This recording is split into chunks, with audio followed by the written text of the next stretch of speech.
halayıklar, ey yaralar halayıklar, bu derdime çare yoktur.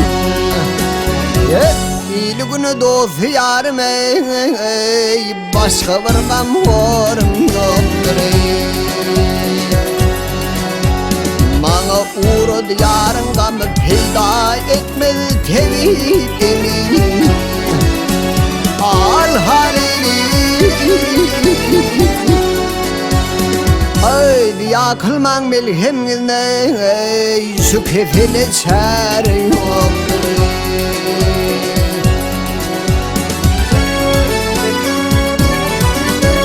Ay her tevhid derdimni bilmez, derdim bilyan tevhid bilmez.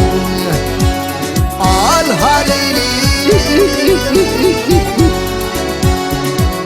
Leyli bizi göze almadı, başka bir gamvarım yoktur.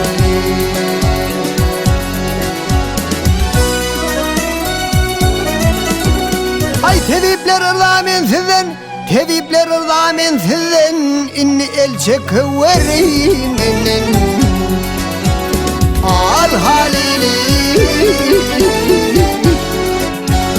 ay ulularımız melhemizden ey, şu kefile çare yoktur.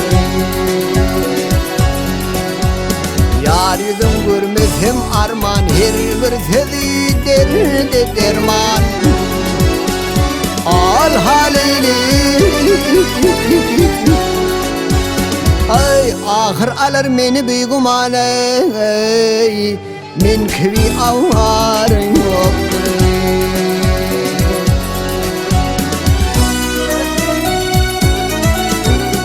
Ay eşidin benim zarımni, eşidin benim zarımni, gözden akan humarımni. Al halini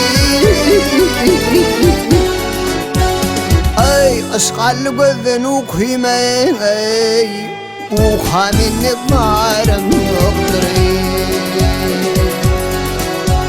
Mecnun aydır eylep var, leyli kıydım hırıdarı. Al halini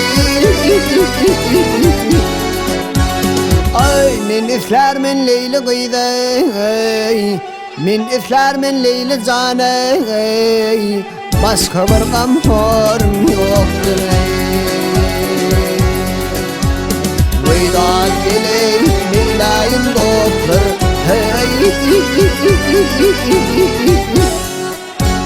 al halini ay min isler min leyli canı, başka bir gamvarım yoktur.